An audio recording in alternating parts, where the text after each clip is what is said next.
Think about lying down in your bed tonight, closing your eyes just like you've done 1,000 times before, and never opening them again. No struggle, no pain you'll remember, just total silence. This happens much more often than most people realize. Every single year, hundreds of thousands of adults over the age of 50 suffer heart attacks and strokes while they are fast asleep. And here is the most chilling part. For the vast majority of them, the cause wasn't a rare disease, bad luck, or family history alone. It was actually something they were doing every night, believing it was completely safe. In the next few minutes, I'm going to reveal the nighttime habits that quietly turn sleep into the most dangerous moment of the day for your heart and your brain. More importantly, I'll show you exactly what you can change starting tonight to stay safe. What you're about to learn is not a theory. It is not a scare tactic. It is medical reality.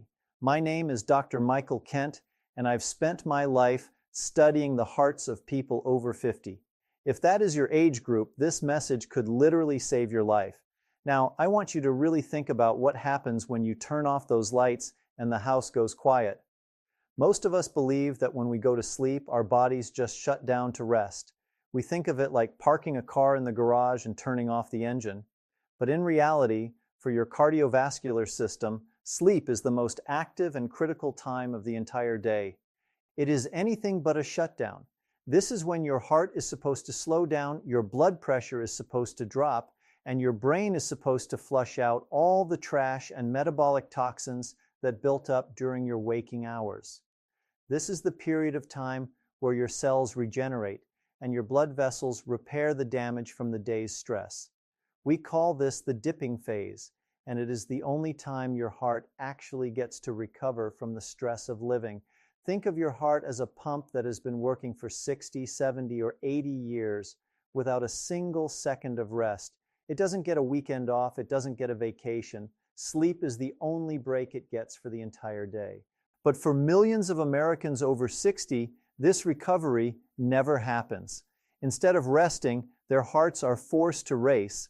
Instead of their blood pressure dropping, it spikes to dangerous levels that the body wasn't designed to handle in a lying down position. When you are standing up, gravity helps move blood. But when you are flat on your back, your heart has to change its entire strategy. And the worst part is you are completely unconscious while it's happening. You have no idea that your body is in a state of total physiological panic until it's too late. You are essentially fighting for your life while you are trying to dream, and your heart is screaming for help while you are fast asleep, unaware of the danger building up inside. Let's look at the very first habit that creates this midnight panic.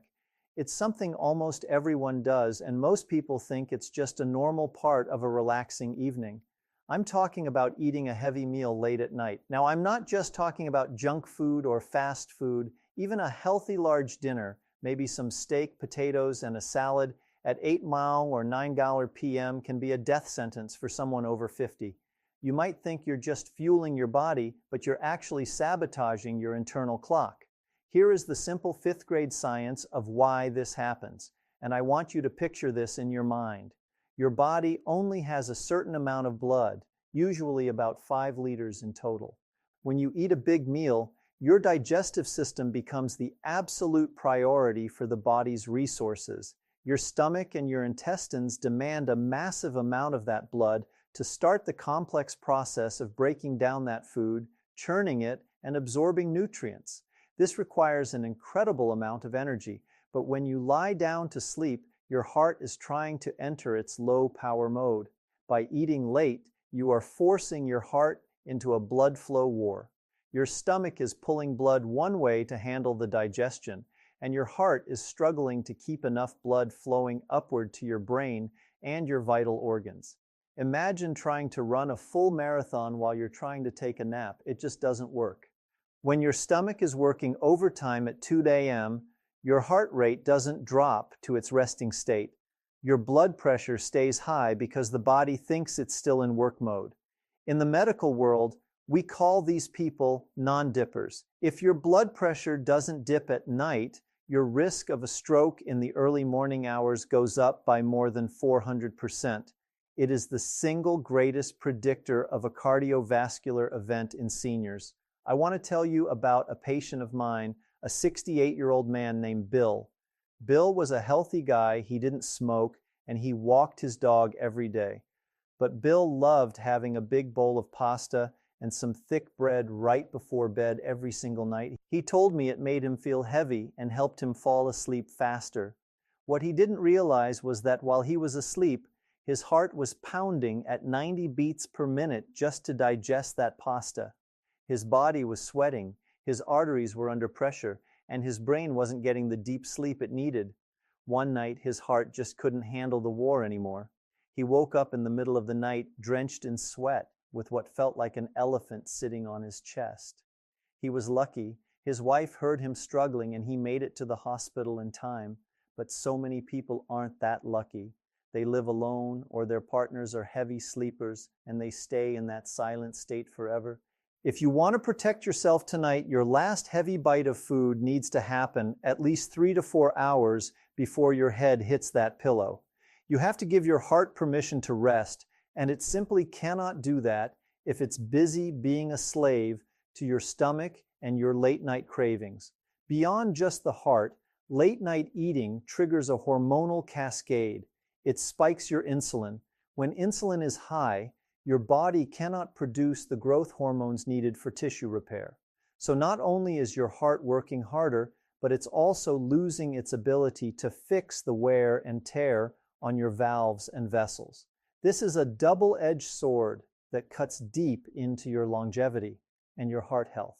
But there is another habit that is even more common, and it's one that people actually do because they think they are being smart and healthy. I hear this from my patients every single day in the clinic. They tell me, Dr. Kent, I stopped drinking all liquids after 6 p.m. because I don't want to get up 3 times in the middle of the night to use the bathroom. I understand that completely. Broken sleep is frustrating. It increases the risk of falls in the dark, and it makes you feel tired the next day. But I want you to listen very closely to what happens inside your veins and your arteries when you go to bed dehydrated. Your blood is mostly water. When you are dehydrated, your blood volume drops, but the solid parts of your blood, the cholesterol, the platelets, the calcium, and the waste products, stay the same. This means your blood becomes thick, sticky, and slow. Imagine trying to pump thick, cold maple syrup through a tiny plastic straw. That is exactly what you are asking your aging heart to do at 4 a.m. When the blood is thick, the friction against the walls of your arteries increases. This friction causes inflammation, and inflammation leads to the buildup of plaque. As you sleep, you are constantly losing moisture. Every time you breathe out, you are losing water vapor. Every time you sweat, even a little, you are losing water. If you start the night dry, by the time 3 a.m. rolls around, your blood is at its absolute thickest. This is what we call the golden hour for blood clots. Because the blood is moving so slowly, the platelets start to clump together like wet sand. If one of those tiny clumps gets stuck in a narrow, stiff vessel in your heart or your brain, the lights go out. This is why the highest number of strokes and heart attacks happen right before dawn. Your blood was just too thick to flow through the pipes. The solution isn't to flood yourself with a gallon of water right at bedtime, because that will obviously keep you awake and cause other issues. The solution is a steady trickle. A small 4-ounce glass of room temperature water an hour before bed, combined with a quick trip to the bathroom, won't hurt your sleep as much as thick, stagnant blood will hurt your heart. Think of it as greasing the pipes for the night ahead. You want your blood to be like a flowing river, not a stagnant swamp. Now let's talk about the silent thief that many seniors ignore because they just think it's normal snoring. We often joke about snoring, but for many it's a warning sign of a deadly condition. If you wake up gasping for air, or if your spouse tells you that you seem to stop breathing for a few seconds before making a loud snorting sound, you are in danger. In these moments, you are putting a massive, unbearable tax on your cardiovascular system. This is sleep apnea, but I want you to think of it as nighttime suffocation. Every time your airway closes and you stop breathing, the oxygen levels in your blood crash. Your brain, which is the most oxygen-hungry organ in your body, senses that you are dying. In a state of total panic, your brain sends a massive jolt of adrenaline, the fight or flight hormone, to your heart to wake you up so you'll take a breath. Your heart rate might jump from a peaceful 60 beats per minute to 120 in a split second. Your blood pressure skyrockets to levels that would be high even if you were fighting an intruder. This can happen 20, 30, or even 50 times every single hour. Imagine if someone walked into your room every few minutes while you were trying to sleep and popped a loud balloon next to your ear. That is exactly what your heart is experiencing. This constant shock to the system night after night scars the heart muscle. It makes the walls of your heart stiff and thick. Eventually, it leads to something called atrial fibrillation, which is a fancy way of saying your heart loses its rhythm and starts beating like a bag of wiggling worms instead of a strong, steady pump. When the heart wiggles instead of pumping, blood pools in the corners of the heart chambers. That pooled blood turns into dangerous clots. Those clots eventually travel to the brain. That is how a simple snore becomes a massive stroke. If you snore, or if you feel like a zombie even after you thought you slept for 8 hours, you must take this seriously. This isn't just an annoying sound. It is a cardiac emergency that is playing out in slow motion every night. Many people resist the idea of a CPAP machine or a sleep study because they think it's too much trouble. But let me ask you, is a machine at night more trouble than a wheelchair and a feeding tube after a stroke? Simply changing your sleeping position, moving from your back to your side with a body pillow, can sometimes open that airway just enough to save your life. It's a small adjustment that pays massive dividends in heart health. And then we have to talk about something very personal for many of you, the medicine cabinet trap. This is for everyone watching who takes pills for blood pressure, cholesterol, or heart health. Many of my patients are very disciplined. They never miss a dose, but they are taking their medicine at the wrong time of day. Most people take their blood pressure pills in the morning because it's part of their getting ready routine right next to their coffee. But remember what I said about the midnight spike. For many people over the age of 60, their highest and most dangerous blood pressure readings don't happen while they are stressed at work. They happen while they are asleep, specifically during the REM phase of sleep when the brain is active. If you take your medicine at 8 a.m., the concentration of that drug in your blood might be wearing off by the time you actually need it most, which is that dangerous window between 2 a.m. and 5 a.m. Recent large-scale medical studies have shown that for a specific group of seniors, moving their blood pressure medication from the morning to the evening reduced their risk of a fatal heart attack by nearly 50%. Think about that number for a second. You aren't taking a new drug, you aren't paying more money, and you aren't dealing with new side effects. You are simply changing the timing. You are simply changing the time of day you swallow that pill. It changes the pharmacokinetics of the drug to match your body's most vulnerable moments. Now, I want to be very clear. I am a doctor on the internet, not your doctor. Every person's body is different. You must not change your medication schedule without calling your physician first. Some medications, like diuretics or water pills, should still be taken in the morning so you aren't up all night in the bathroom. But I want you to have that conversation. Call their office tomorrow and ask, "Doctor, based on my latest readings and my sleep patterns, would I be safer taking my dose before bed?" It could be your most important medical decision. Finally, I want to talk about the physical environment you are sleeping in. This is the temperature trap. Many of us, especially as we get older, like a warm, cozy room. We turn up the heat to 75, we put on heavy flannel pajamas, and we pile on the thick blankets. But I have to tell you, your heart hates heat when it's trying to sleep. To get into that deep, restorative state where your body actually repairs your arteries and settles your nervous system, your core body temperature has to drop by about 2 degrees. If your bedroom is too hot, your body can't release that heat through your skin. Your heart then has to beat faster and pump more blood to the surface. It's trying to act like a radiator for a car that's overheating. You are essentially putting your heart on a treadmill for 8 hours straight while you think you're resting. The ideal temperature for heart safety is between 65 and 70 degrees Fahrenheit. I know that sounds chilly to some of you, but that is the Goldilocks zone for human biology. It allows your blood vessels to relax, your nervous system to switch from alert to rest, and your heart rate to reach its lowest, healthiest point. On the flip side, being in an ice-cold room is also a danger, as it causes your vessels to clamp down to save heat, which spikes your pressure. It's all about finding that perfect balance. If you struggle with being cold, use a warm blanket specifically for your feet to keep your extremities warm, but keep the air you are breathing cool. Your heart will thank you for it by beating more slowly and steadily all night long. This temperature drop also helps with the production of melatonin, which is a powerful antioxidant that protects the heart muscle itself. So, how do we put all of this together into something you can actually use starting tonight? I don't want you to just listen to this and feel worried or overwhelmed. I want you to feel empowered. You are the CEO of your own health.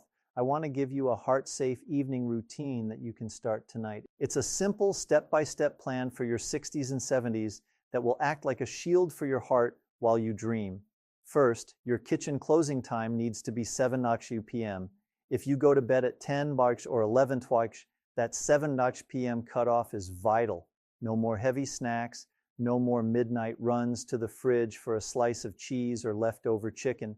Give your stomach a 3-hour head start so your heart doesn't have to fight a blood flow war at midnight. If you're truly hungry and can't sleep, a tiny piece of fruit or a few nuts is okay, but keep it under 100 calories and keep it light. You want to avoid any heavy digestive work. Second, keep a small glass of room temperature water by your bed. Take small sips if you wake up thirsty, but make sure you've had a few ounces about an hour before you lie down to keep that blood thin and flowing smoothly. Don't guzzle it, just sip it. Third, check your thermostat right now. If it's at 72 or 74, turn it down to 68 degrees. If you're worried about being cold, put on some warm socks. Keeping the feet warm actually helps the rest of the body stay cool, but keep the room air crisp. And fourth, this is a life-saving tip that most people never hear, and it's about how you end your sleep. I want you to practice the slow rise. When you wake up in the morning, do not jump out of bed the moment you open your eyes, even if you're running late or the dog is barking.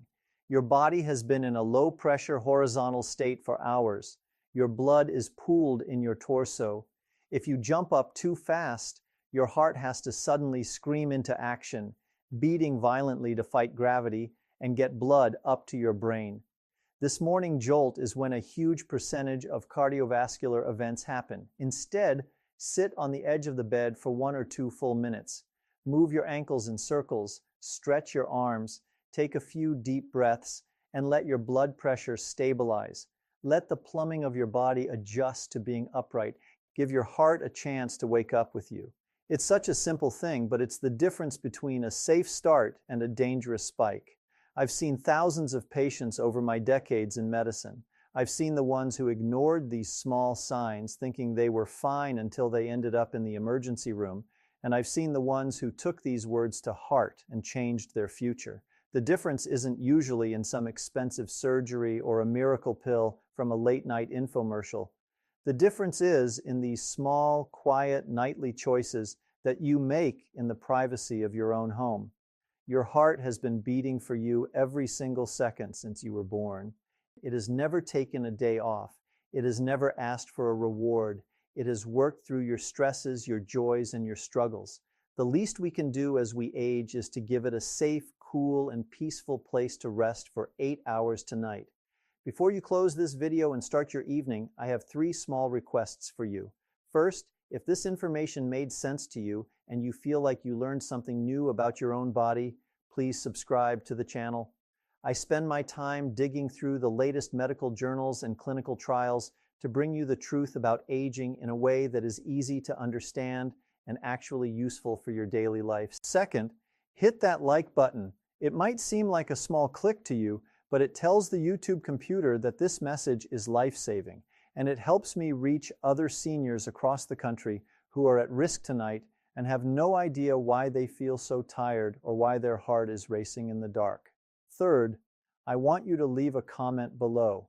Just type, "I'm protecting my heart tonight." When you write those words, you aren't just commenting for the sake of the video. You are making a commitment to yourself. You are deciding that your health and your future are worth more than a late-night snack or a warm room. It's a promise. It's a public promise to take care of the one heart you have. And finally, if you have a friend, a spouse, or a sibling who is over 60, please share this video with them. We are all in this together. You might never know it, but you could be the reason someone you love wakes up and see the sun tomorrow morning. I'm Dr. Michael Kent. Thank you for your time, thank you for your trust, and thank you for taking your health seriously. Take care of your heart tonight, sleep well, and I'll see you in the next video.